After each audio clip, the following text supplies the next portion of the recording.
네, 5단원 RC 복철근보에 대해서 설명을 드리도록 하겠습니다.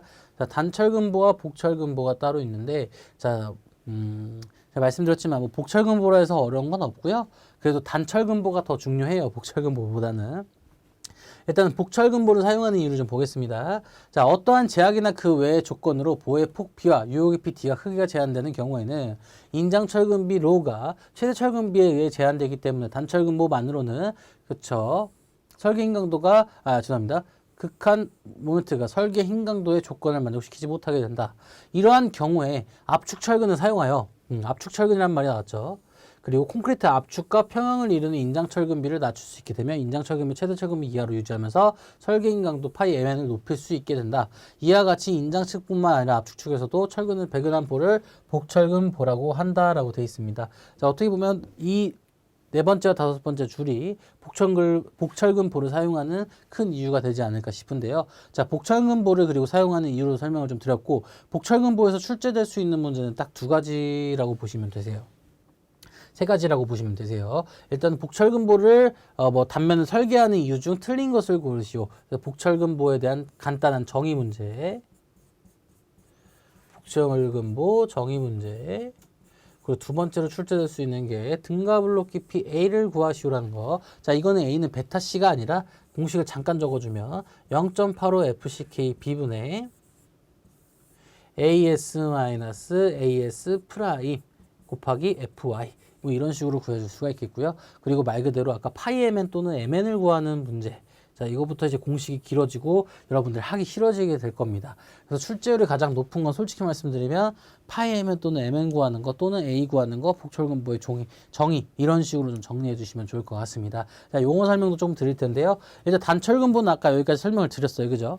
자, 여기에 단철근보가 들어가 있고 만약 중심선이 아니죠. 이렇게 하면 헷갈리실 수도 있으니까. C 같은 경우, 자, 여기 C라고 가정을 하고 압축 연단의 거리 C를 이렇게 두어버리면, 자, 하단측과 상단측이 생겨버리잖아요. 그지? 근데 하단측, 상단측에 있는 콘크리트는 뭘 부담한다 그랬어? 압축력을 부담하고 있고, 그리고 하단측에 있는 철근들을 인장 강도를 부담하고 있다고 제가 설명을 드렸습니다. 근데 복철근보는 반대로 어떻게 되는 거? 반대는 아니고 추가적으로 압축 철근이 붙는다 그랬지. 그치? 자, 여기서 좀 설명을 드리면 AS는 아까 제가 뭐라 그랬냐면 인장 철근 양이라고 했습니다. 여기까지 이해되세요? 그러면 이 AS 프라임은 뭐였냐면 압축 철근 양이 되는 거예요. 그래서 여기에 붙어 있는 압축 철근 양을 바로 AS 프라임이라고 표현을 하는 겁니다. 아시겠죠? 그래서 이런 식으로 압축 철근과 인장 철근이 동시에 존재하는 게 바로 복철근보가 되겠다라고 보시면 되겠고요. 그리고 앞에 있는 단철근보는 아까 4단에 나왔듯이 이런 그림만 거의 다 나올 거라고 보시면 되겠습니다. 아시겠죠?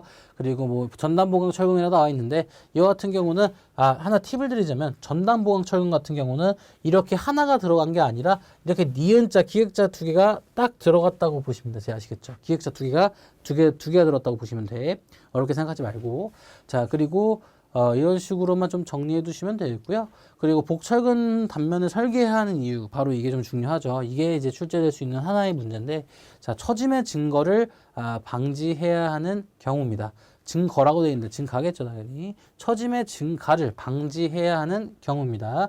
그래서 복철근보를 사용할수록 처짐은 어떻게 돼? 그렇지.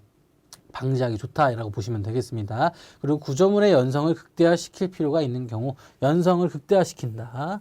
맞지? 왜냐하면 단철근보보다 복철근보 옆 위에 철근이 들어갔기 때문에 연성이 커지는 거니까. 그리고 정부 모멘트를 번갈아 가며 받는 경우라고 되어 있고, 네 번째 구조적의 문제로 보의 높이가 제한을 받는 경우라고 보시면 되겠습니다. 자, 그럼 문제를 한번 볼 텐데요. 자, 복철근보 압축 철근에 대한 효과를 설명을 적절하지 못한 것을, 자, 단면 저항 모멘트를 크게 증대한다라고 되어 있는데 1번 같은 경우의 보기가 가장 중요해요. 왜? 틀린 보기로 많이 나와. 단면 저항 모멘트를 크게 증대하는 게 아니라 이거는 이제 반대죠. 낮춰서 오히려 경제적이라고 볼 수 없지. 그치? 왜? 여러분들 복철근보는 단면 저항 모멘트 단철근보에 비해 크게 증대되지 않으므로 경제적으로 볼 수가 없는 거죠. 왜? 단면 저항 모멘트를 많이 크게 증대시켰다면 다 복철근보를 사용하겠지만 단면 저항 모멘트를 크게 증대시키지 못하기 때문에 그 경제적이지 못하죠. 왜? 왜냐면 복철근에 압축 측에 철근이 더 들어가기 때문에 이 철근이 많다고 해가지고 절대 경제적인 게 아니거든. 철근이 많이 들어갔다면은 오히려 비용적으로 더 많이 들기 때문에 좋은 건 아닙니다. 그렇게 저항 모멘트를 크게 증대되지 못하니까. 그래서 제가 복철근보보다 단철근보가 더 중요하다고 말씀드린 중 이유가 하나예요. 왜냐면 복철근보의 큰 장점은 난 그렇게 생각해. 처짐의 아까 첫 번째 거 증가를 제한시킬 수 있기 때문에가 가장 커요. 그리고 콘크리트의 큰 단점, 철근 콘크리트의 장점도 설명을 드리면, 물론 콘크리트에 비해서 철근이 추가가 돼가지고 철콘의 장점이 뭐 인장 강도가 강화됐다는 맞지만, 철콘의 단점 중 하나가 뭐냐면 아무리 철근이 박혀 있다 하더라도 인장 강도가 압축 강도에 비해 현저히 약하기 때문에 그래도 그렇게 막 연성을 증가시킬 필요까지는 없어요. 혹시 철근 콘크리트 자체가. 그렇죠? 지속 하중에 의해 처짐을 감소시킨다. 이것도 맞죠. 파괴 시 압축력 깊이를 감소시켜 연성을 증대시킨다. 연성을 증대시킨다는 장점은 맞지만 우리가 연성을 극대화시킬 필요까지 없다는 거야. 철콘에는. 그쵸? 철근의 조립을 쉽게 한다도 맞아요. 근데 여러분들 이 말이 없다 해가지고 4번을 고르신 분들도 많을 텐데, 4번 보기는 한번 보면 절대 잊을 수가 없습니다. 뭐 복철근보라고 해가지고 단철근보보다 약간 좀 복잡하니까 철근의 조립이 어려울 거라고 생각하시는 분들도 계시는데, 그렇게 1차원적으로 생각하지 마시고요. 철근의 조립을 쉽게 한다도 맞기 때문에 은근히 이렇게 4번에서 틀리는 사람들이 좀 생각보다 많더라고요. 그래서 적절하지 못한 것은 단면 저항 모멘트를 크게 증대시킨다가 틀린 거예요. 아시겠죠? 자, 1번이 되겠습니다.